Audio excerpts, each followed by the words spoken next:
you're like good. that weird thing. You're Okay, good. okay. Well, welcome everyone to Curated Careers. This is a Q&A career series focused on interviewing individuals from all different points in the art and museum industry. And today I'm so excited. I have a colleague with me today, Paul Loya. He began his career at the Max Protetch Gallery Hmm. in New York in 2005 during the course of his undergraduate degree at Biola University. Upon graduating with a BFA in 2006, Paul was hired as the assistant director at the Fetterman Fine Art and Photography Gallery in Los Angeles, where he would later take on the director position. In 2013, Loya opened Paul Loya Gallery on Cienaga Blvd in Culver City, which focused on representing works by emerging and established artists in the United States and Europe. The gallery remained open until 2018 when he accepted the position of Curatorial Associate at the Long Beach Museum of Art. Now the Deputy Director of Exhibitions and Collections, Loya devotes his time to curating a thoughtful program of exhibitions and caring for the permanent collection. Welcome, Paul! This is Thank so you for the. fun. We I do this know it's amazing. chat all the time in like the offices, but I'm so excited to do it where people get to listen in. So Yeah, exciting. me too. And thank you so much for having me, and thank you for the thoughtful introduction and such. So very extensive into my background. So Yeah. yeah, Done a lot. Well, yeah. It's I yeah. we've chatted about this one on one, but I would love if we could really start at the beginning of your interest in the arts, like Oh going wow. all the way back to start how we How got into it. like how far? Like when I was like my Let's say first high school. High high school. school. Okay. Yeah. Yeah, I mean like I was always kind of I had an interest in art, like in some like when I was okay, like really brief preface to that was like I always wanted to become a political cartoonist when I was little, like when I was in I don't know, as young as I can remember. That's what I wanted to do as a career. Like my hero when I was growing up was like Gary Larson, who was the illustrator for the Far Side Mhm. comics, and I even like wrote a letter to him in like the fourth grade, like just thanking him for his comics and such like that. When everybody was writing to like Michael Jordan and such, and I did like Michael Jordan, and that type of thing. But Gary Larson was a huge influence on me, and even like collecting political cartoons from the editorial section during the Gulf War and such. I made like this whole book about the like of all these clippings. Like every morning, I'd go out and buy and not go out and buy, but get the press telegram from my parents' porch and then cut that out and such. So I wish I still had that book. I don't know what happened to it. It's lost somewhere. But anyways, so that was like so that's always what I wanted to do. And so when I was in high school, my mom gave me like pushed me to continue to do drawing classes and such. And then, yeah, when I graduated, I actually wanted to become a cop, a police officer. And so I went to Golden West College because they had a police academy there. And so my mom was like, "Oh, well, like take your put your criminal law class and then also take a drawing class because you're good at drawing and art." So, anyways, I ended up like hating my criminal law class and loving my art class. And so yeah, and that kind of started my journey from there on. I kind of grew an interest, my own independent interest in art, and was taking like every single art class I could. Through I spent way too long at Golden West. I think I spent like 4 years there or whatever, just like taking everything I could. I was like kind of an interesting point though in my life because I was doing my own art practice in my parents' garage, and doing art there. And I met I reconnected with some old friends from high school. In fact, I went to St. John Bosco in Bellflower, California, and so which is an all boys private school. And then I went to Mayfair High School as well. But I reconnected with some friends from that high school, and just by happen, like one of them was into fashion, the other one was into art, and so we started like our own like mini like artist collective between us, and they really Oh, like. I think they're really informative because they taught me how to like think outside the box. I was so into this academia of like of looking at books of still lifes, and we're looking at Lucian mhm. Freud a lot. And yeah, and they taught I remember like asking one of my friends was like, "Hey, like, what art books are you looking at?" And he's like, "Dude, I'm looking at like microwave cookbooks from the thrift store." And Yeah. it like totally, opened my perspective, like just blew my doors I, open, because I was like, wow, like you're gaining inspiration from a completely abstract place. And it really kind of like changed gears on how I looked at art. And then in that same year, like I saw my first like Jean-Michel Basquiat painting Mm. at the Broad, at the Jasper Johns through Jeff Koons exhibition, which was like Yeah. the Broad collection essentially. That exhibition in 2000, I think that was like 2002 or something like that.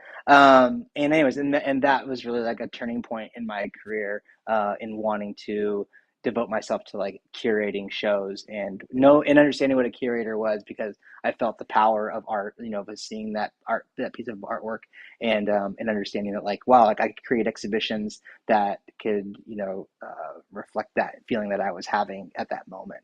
Yeah. And also too, like with that collective, we were, when our parents were going out of town, we would, instead of having like big college parties at our house, we were doing art parties. So we would take down like all the artwork out of our parents' house and put up our own artwork that we were creating in the Oh garage, my God. and just like and then throwing art shows there. Which then we'd even like put on our resume that we would like name our houses like manors and stuff, and that Oh my we were gosh. doing these private. So anyway, so it was a lot of fun just to kind of like take your an art career that was really nothing, and kind of like make it into something that wasn't that was like your own narrative. So yeah, it was a Yeah. lot of fun. Um, and then from there, I went to Biola University, and uh, yeah, and I went there, and I got into had a really poor GPA. I wasn't the best student at all, but I loved art so much, and I even tried to go to Cal State Long Beach, and I was like surfing a lot at the time too. I was like doing that, like I was doing competitions and things, so I was taking that. I was like took up a lot of time too, because I was doing that somewhat seriously, and so I was skipping class to go surf and do all these other things. So my grade point average was really low, and I couldn't even transfer. But my dad was like, "You need to go to a 4 year. Like you've been at community college way too long, and you need to do something with your life." So I was like, all right. So anyway, so my friend was like, oh, you should go to a Biola University. They have a really good art department. So I looked at it and I was like, oh yeah, this campus is amazing, and I really liked what the art department was putting out. So I applied there, and I went to the counselor, and I just kind of pleaded with them. Was like, hey, you know what? I'm a really good student. Even though my grades don't reflect it, like if I put my mind to it, I can really like do something with my life.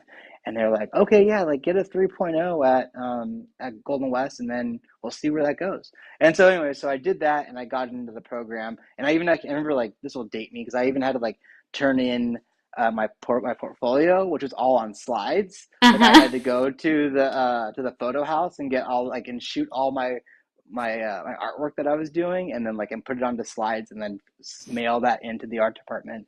And so yeah, so I got into the art department there, and I just did one semester there, and then a representative from Bethel University came and was pitching this new program that they were developing called NICAMS, which stood for New York Center for Arts and Media Studies. And essentially, it was Bethel University was in Minnesota, and they were selecting 12 art students from around the country from different private schools to go and study in New York City, in Manhattan, in this new like 6,000 square foot loft that they had just bought. Yeah. And like you got to have a studio there, and then you also got to do a an internship, and then with that you also and then basically they're selling it as the city was your campus. So yeah, so I applied to that, and by the will of the universe, I got into the program, and yeah, and it was amazing, and that's where I really got to got my feet wet, whatever, into the actual art world and what that was, and fell in love with it. The professor there, John Silvis, who's now an independent curator as well and still lives in New York, really like knew like a lot of people, and I was able to like plug us into like some really important places, especially like, I mean, I was so green. I didn't even. He's like, oh, you're gonna apply like at Paula Cooper Gallery and Metro Pictures, and I had all these amazing amazing interviews like set up, and I had like long hair at the time, whatever, and I just looked like this grungy little hipster kid, and yeah, and I was and Yeah, and so anyways, I had no idea what these places were, but they were these like such important institutions, such important galleries that were helping to develop, that had helped bring up the art world and what it was. So, anyways, but I got a job at Max Protetch Gallery, and it was like my job was like essentially an internship, filing slides and such, and so yeah, Yeah, that thrilling was intern crazy. life. Oh right. Oh, I know exactly. I'd sit there and just they send me down in a cab to go to the print house, whatever, and go pick up all the new slides for the week, and then just sit there at my desk and do it. But it was great. I mean, it's like, yeah, I mean, I really got to see, uh, front and center what the art world was all about. Like at its like, Max was at the time was a huge was a pretty important gallery, and what is there in Chelsea. I mean, we were across the street from. Um, Matthew Mark's gallery and such. And so yeah, it was great. New York was amazing. I loved it. I really wanted to actually stay there, but I just didn't. I ended up coming back here and then got a job at Mark Moore Gallery and started working at Mark's right off the bat as soon as I got back home. Yeah, and worked at Mark's Gallery in Santa Monica for like another 2 years, and then I did the Getty internship as well, and I worked at Mm. 18th Street Art Center in Santa Monica, and that was amazing. To kind of my job was to help take care of the artists in residence there at 18th Street. They have an amazing program of artists in residency, and they take artists that live there, but then also they fly in artists, to stay there and do a stay and create a body of work. So I got to do that, and then yeah, and then at that same time, Mark sent me an email and said, "Hey, like Peter Fetterman is looking for a assistant director's position." And so I was like, and he was photography, and I didn't even like photography. I had no interest in photography whatsoever. I just wanted to do contemporary art, and that was Hmm. it. And yeah, and so I told Mark that I was like, I don't even know anything about photography. Man, he's like, it's a great job, and you can do a lot with that. And it's a way to step up, just apply for it. I put a good word in for you and just do Hmm. it. So I interviewed with Peter and I told him I didn't know, we had a nice conversation. I told him I didn't know anything about photography, and I was like, but I can read. And he's like, well, here you go. And Yeah. he gave me a stack of books, whatever. And I went home and, I started the next week, basically organizing his library. And it was a great entry point into photography. And I've grown to love and respect photography. And I got to like meet some amazing people, that I don't think I would have been able to meet unless I worked there. Like John Sarkowski, who was the curator for MoMA, the photography curator for MoMA for 29 years, who like discovered Diane Arbus and such, and got to like sit with him and like help sign books like the first week I was there, which was so, looking back, I'm like, wow, what an amazing opportunity that was. Yeah. So yeah, but I worked there for like 7 years, and then yeah, and uh, did that. Yeah, I worked into a director's position, but then I knew that I wanted to open my own gallery. That was always like my Yeah. goal, from the beginning. Was I knew I wanted to do that. I wanted to create a platform for artists. I was inspired by what Mark and Max had done when they were creating this community of artists. To like they're creating a community of artists that were then informing another community, and I really loved that. That type of interaction and what they were doing. Yeah. So anyway, so I started pursuing artists that I was interested in, contemporary artists and artists that like emerging artists that I was of their work that I was collecting. Um, so I was like starting to buy artwork too, for my own interest and my own collecting purposes. So anyway, so I did that, and then yeah, and so I started this like little young stable, like 3 years out from opening my gallery doors. So in 2010, and I just started like just working towards that, and just flying to New York on my own to go meet with artists, and yeah, it was a really fun experience, like putting that all together. And so finally in 2013, I worked with my dad was like, hey, like how can we help you do this, and I was like I have some money like set aside that I've done this, but like a little like help with the build out of a place would be Hmm. great. And so he was like, sure. So he helped me, gave me like a little loan, whatever, to kind of Hmm. put down on a place to rent. And we found a place in Culver City, and yeah, and opened the doors to Paul Loya Gallery in 2013, Wow. and just had a roster of I think like 13 to 14 artists, like Wow. from southern from LA, but mostly New York, and then a couple from Europe. And then so yeah, and so it was really So we'd open up with like a really big group show, and so that was a lot of fun. But it was challenging. It was definitely humbling. I remember meeting with Mark Moore, and he was like, and telling him I was going to do this, and he was like, "Well, you got to really want it, And I was Yeah. like, "Of course I want this. I wanted this my whole life. Like, like But you tell really, me. yeah. But really, and he's like, no, no, no. He's like, you like eat, breathe, sleep this. And I And was like, okay, what what? does that look like for someone who has no clue? Okay, you rent a Yeah, space, you have to pay to yeah, rent a space, mm-hmm, and you find artists. That's what mm-hmm, probably your layperson knows. But could you right. tell a little bit more of what that actually looks like? Yeah, I mean it's hard. I mean it's hard because like I think the most humbling part was all of a sudden leaving a paycheck that you were collecting and then having to create a paycheck, and that was like shocking. I was like, oh my! I remember like the first week I was like, oh my gosh, like I don't have money to like I can't rely on somebody to give me a paycheck or to pay me. Like I have to be responsible for myself, and these sales that I have to do like are what I'm gonna basically live off of, provide for my family, and also keep the space up and running. So like it kind of gets a little bit exhausting because you're constantly on this wheel, of like every month you get to the end of the month and you hand over that rent check of the space Yeah. and you're like, oh, I made it.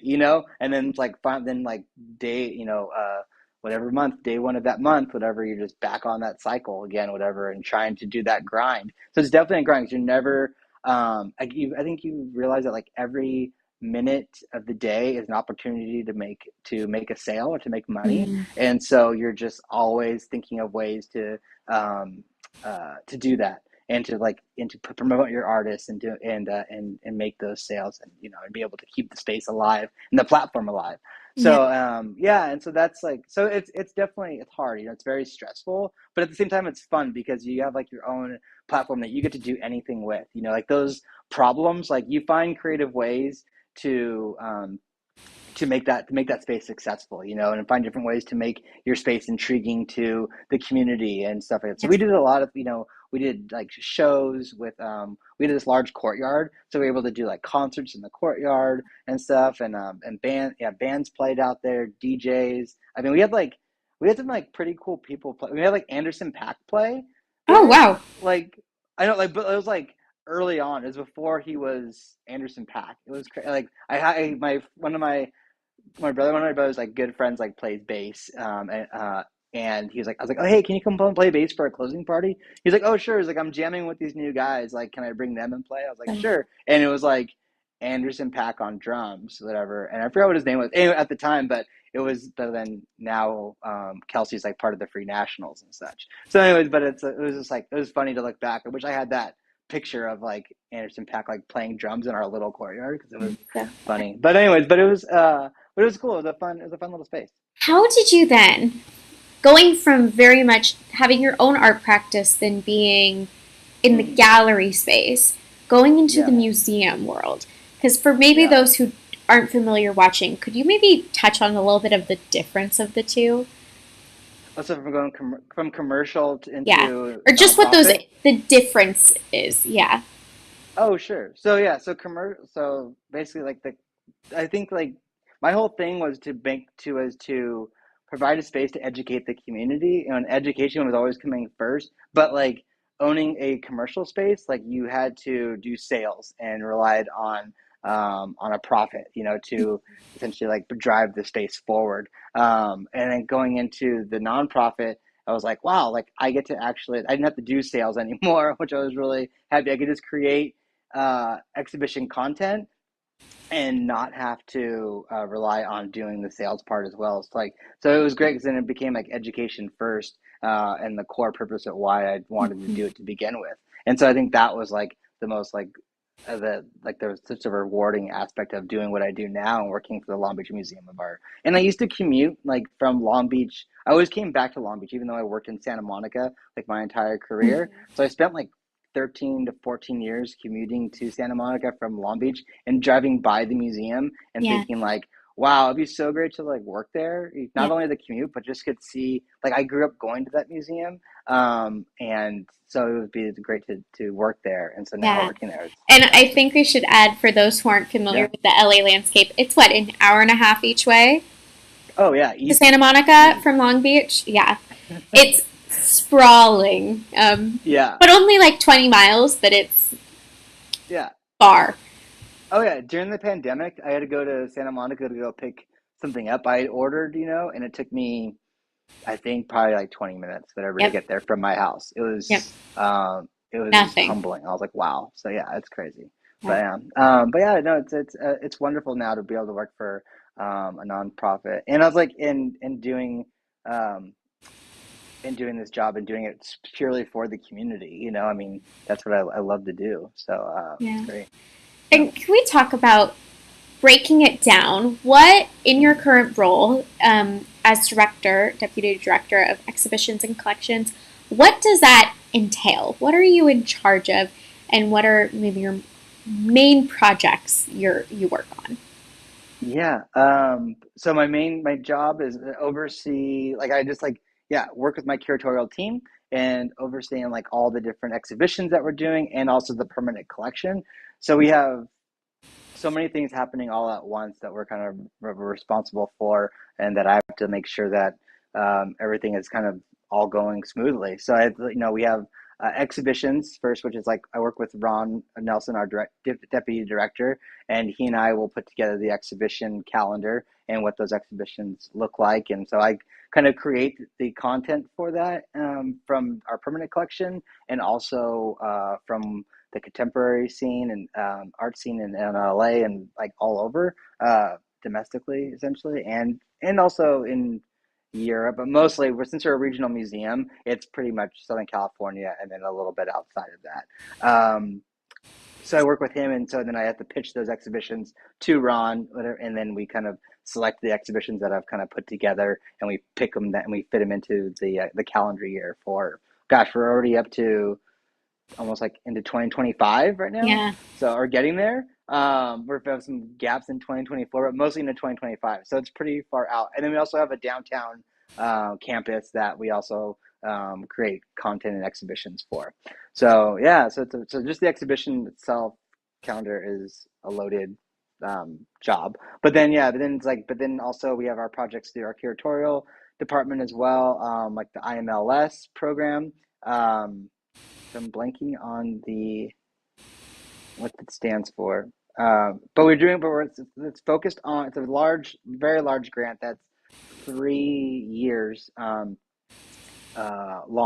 and we're actually working on documenting the women's collection and getting that digitized to put onto our website, which hasn't been done. But the museum has, like, one of the largest collections of women's art, in the country. I think ours is around 27%, which doesn't sound like a lot comparatively, but compared to other museums, MoMA which are has like like 3%. 4%, so Yeah, exactly. So I'm like, wow. So we have this amazing. So the museum is itself is wonderful, and it's like and it's forward thinking, and what the museum has done throughout its 70 year long history, and being, thought provoking and thoughtful in including and inclusivity and diversity within its collection and the yeah, exhibitions they've put together.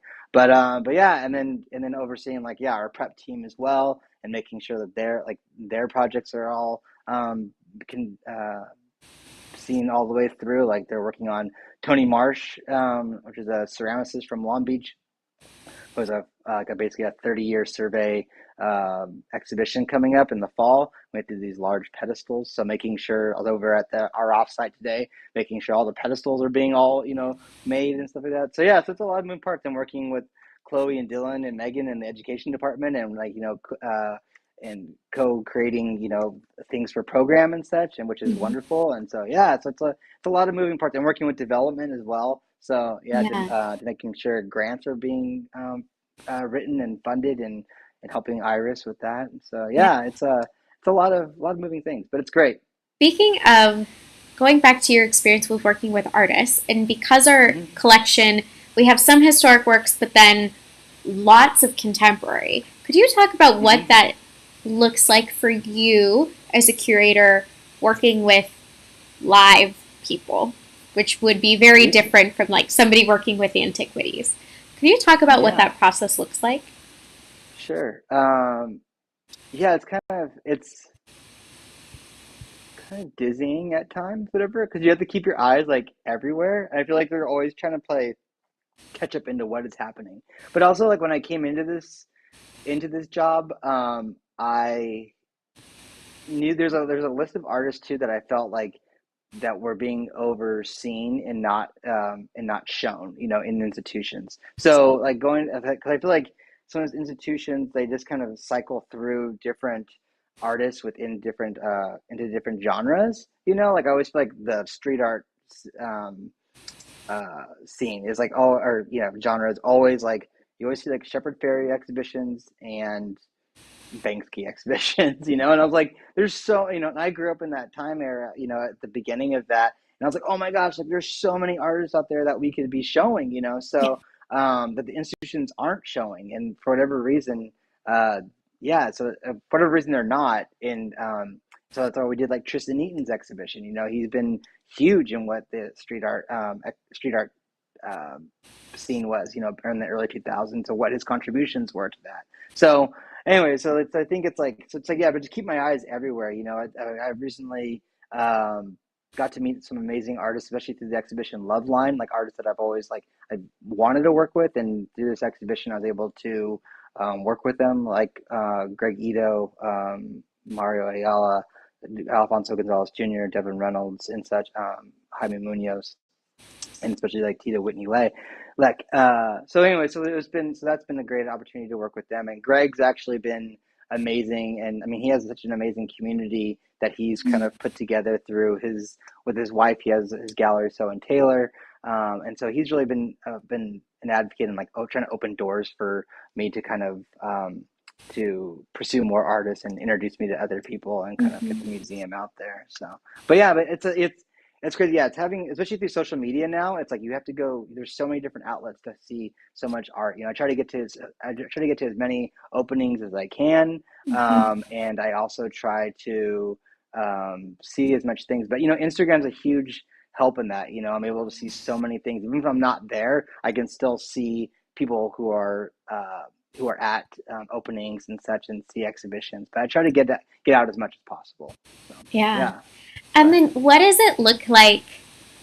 So, say Loveline, it's what, Mhm. over 30 artists. They're all, Yeah. alive, so you're dealing with all of them.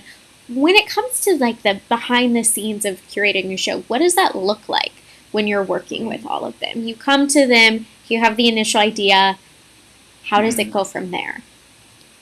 Yeah, yeah, it's coming up with an idea, that's I think that's like thought provoking that will inform the community and like first, being community led first. I think is always um my mantra with every exhibition, like how is this going to inform and educate the community and what are they going to benefit from that? And I think like are they going to connect with it? And I think like that was always my thing coming into this position was like I always wanted to keep it simple, Yeah. and not overthink it. Like, and like, I think there's a lot of times institutions will sometimes like overthink the exhibition and the concept of the show where it just gets complicated and it becomes so finely like niche to the art community solely when it's like, no, you want to make it open to like everybody, like all audience, people who don't even know art. What if they're like their niece who's like really into art and they just like bring their aunt with them, and they're like, oh, I didn't even know this art. So anyways, but they can connect with the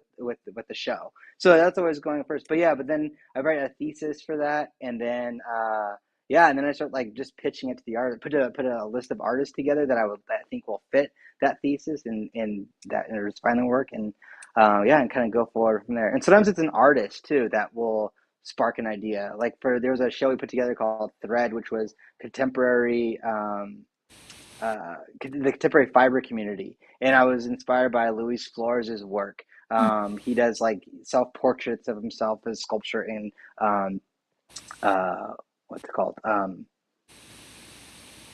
What's in crochet, whatever, and he'll do like Mm, these full body things, and he'll actually wear the clothes that he makes his sculpture with, like for a full year, whatever, and wow. then dress the thing. Anyway, they're amazing. But I was really inspired by his work and what he was doing with crocheting with fiber, and like and like twisting the traditional roles of where of what that meant, kind of a medium that was, you know, thought of as like a feminine medium, and then Mhm. taking that and then talking about hyper masculinity. And then through that, I was like, oh man, like what is he doing? What else is out there in the fiber community? Who else is like pushing the boundaries of that? And that opened up a whole, exhibition that was just amazing, like such amazing works in that show. I loved that show. It was really fun to put together. Yeah. I was really proud of that exhibition. But also like it was a very like super diverse, and it was just, it was some really talent. Some I look back and I'm like, wow, we had like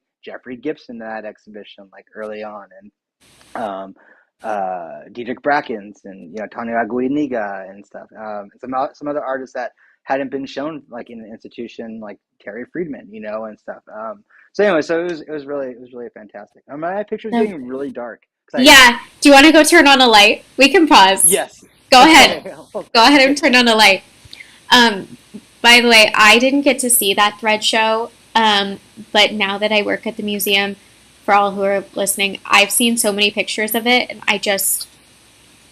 every time, I just wish I could have been there.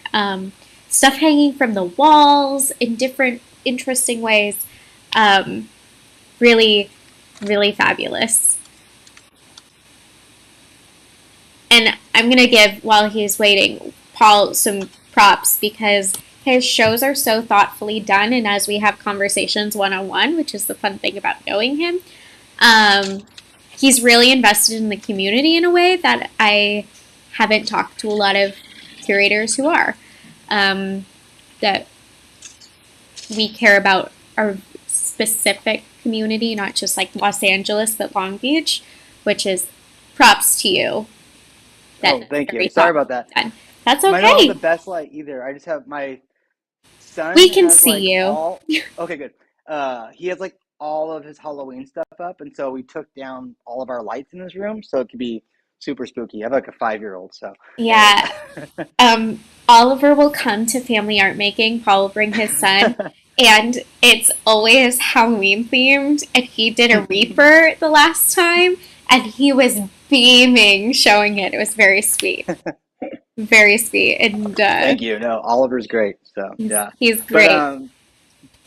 what we were so yeah yeah, so it's a lot of but then I just pitch it to artists and kind of give them a theme, and they, either they say yes if it's in their calendar or no. But for the most part, we've been very fortunate in getting the artists that we wanted and selected into the show. So yeah, but it's definitely a process too. I mean, like I always feel very just kind of stressed sometimes, making like thinking about the shows, like, oh my gosh, I gotta see if I can get this artist, like, oh my god, like, this artist, and making sure that like and also like a pressure of responsibility to Mhm. making sure that I'm including everybody, the people the voices need to be heard, and should be heard in the institution. I feel like I mean, especially now, I mean, yeah, I mean, making sure we're inclusive in what that looks like, and not being gatekeepers and opening the doors, to everybody, and providing space for everybody, which is like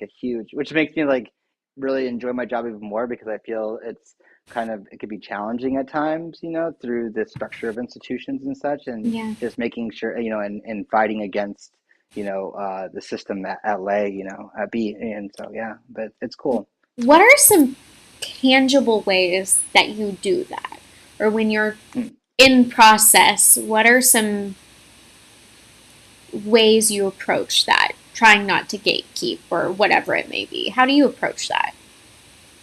Um, but I think like in 2020, coming out of 2020, I looking at everything that was happening, you know, um, I realized that it wasn't, like, what do we do as an institution? We're there to educate and provide a platform, for artists to stand on and for their voices to be heard.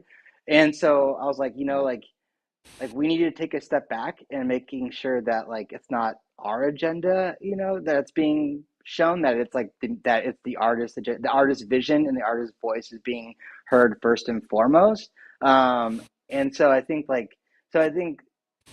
even like with Loveline, I feel like, everyone's, even though the essence of that show was about, the backbone of it was like how the new language and visual language of pop art today is. But I think what those artists have brought forth to that in that exhibition is like their own cultural heritage, and looking at that and being like, hey, you know what, like back when when Warhol and Lichtenstein were doing they were commenting as like America as a whole, and these artists are commenting about like how they make up America today, like how their cultural heritage creates the fabric of what America looks like, and that's so many different layers and so many different pieces, and I think like that's and so that's the way like I kind of approach those exhibitions and such, and making Yeah. sure that the museum doesn't put their voice first, whatever, that we kind of take a step back and then put the artist forward first and foremost. So Yeah. yeah, So cool. yeah. It's such a good show. Everyone has until Thank you. October 2nd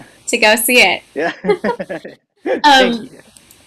so I wonder, and especially now that you're in a director position and you hire, and you've had this career where you've gone from artist to gallery to museum, and you work with artists, what advice would you have for somebody who is interested in this path?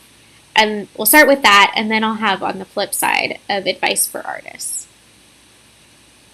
Um, to go into the museum or go into So let's start with museum and yeah. say they want to go the curatorial route, especially contemporary. Maybe that's in galleries, um, Mm. but mainly probably museum curation. Oh man.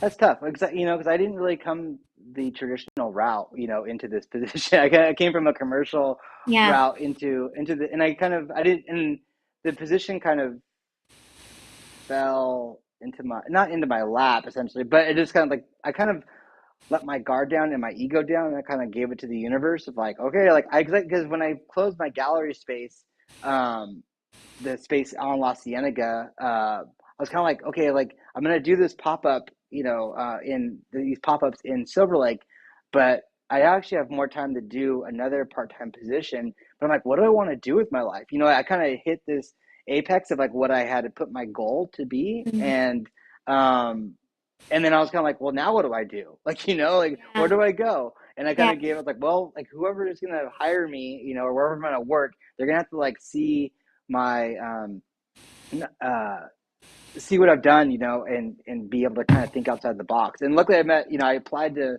the museum for like I forgot what position it was, but I applied to the museum, and Alan, our HR, got back to me and was like, hey, like we think there's a position here for curatorial that we think you mhm. might. And I met Ron, and it kind of worked out. So I mean, I don't know. There's so many different ways Let's now to say do skills.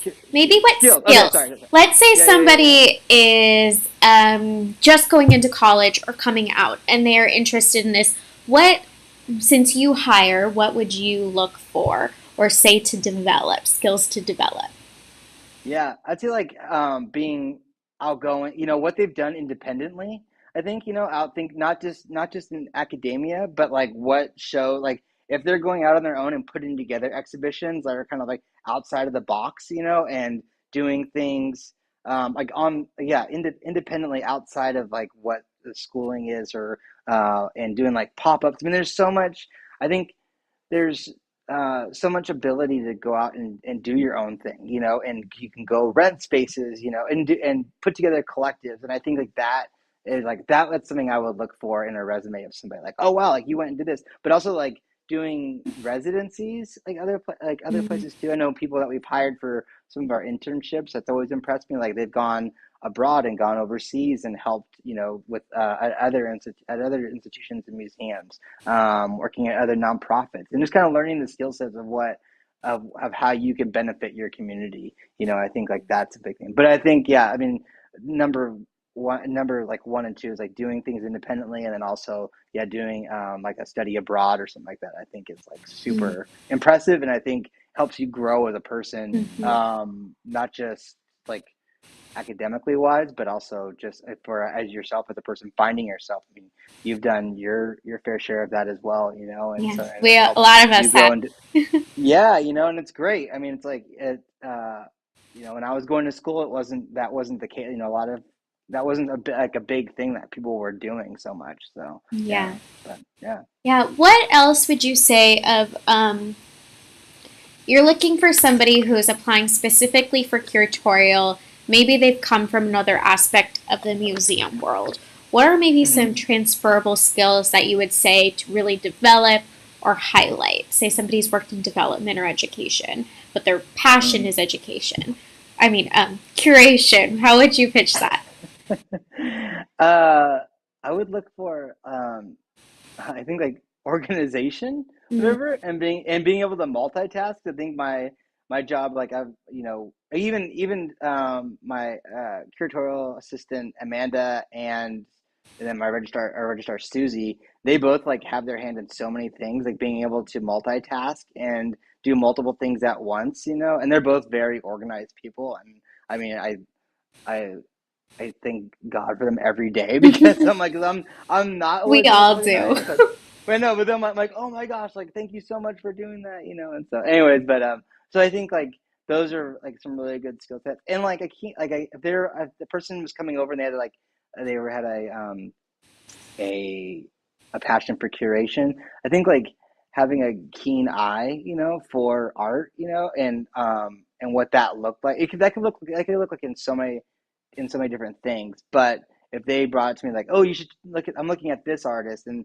this is why I'm looking at that artist, and I'm like, oh, okay, cool, like that's amazing, and some being able to really articulate and break down like how that artist can affect an exhibition, and how this artist is like going to like push the community to kind of think differently outside of the box and that type of thing. How would So yeah. you advise to cultivate that?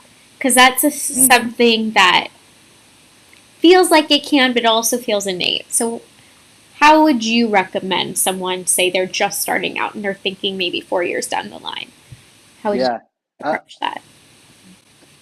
just going out and seeing a lot of art, having conversations with people, like having conversations with with like your friends and colleagues, and talking about art, like listening to podcasts, listening to um, listening to artist talks and the way they talk about work, and I think just understanding like the artist's approach to things, because I think it's really easy just to like see a body of work and be like, I get that, and just kind of pass over it and be like, okay, I get their work, I understand it. When Yeah, it's like, no, it's like there's so much more to it. It's like even yeah, like looking at Loveline and Sarah Gomez's work. I mean, it's like there's so many.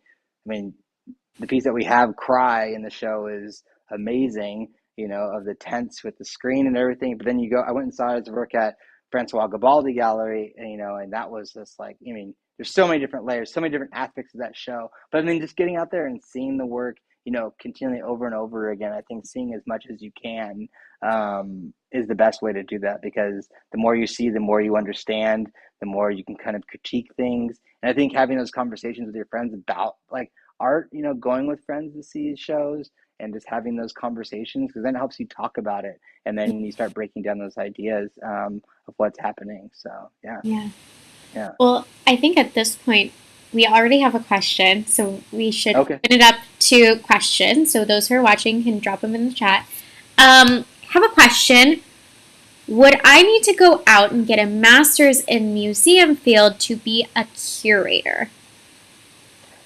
I Ooh. think that is, I know of looking at other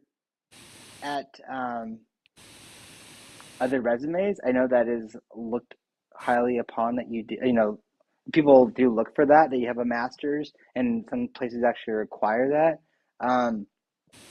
Personally, like if I was doing that, I don't think you do. I think that I have a BFA. I don't have a master's degree. I just had work experience that kind of got me where I am today. But honestly, it's like I think if you like understanding how to like lay out a show, whatever, like I think you have that, or you kind of don't have that, and understanding what a room and how to feel a room, and how to activate a room, and building an exhibition around that. But I think like it doesn't hurt to have a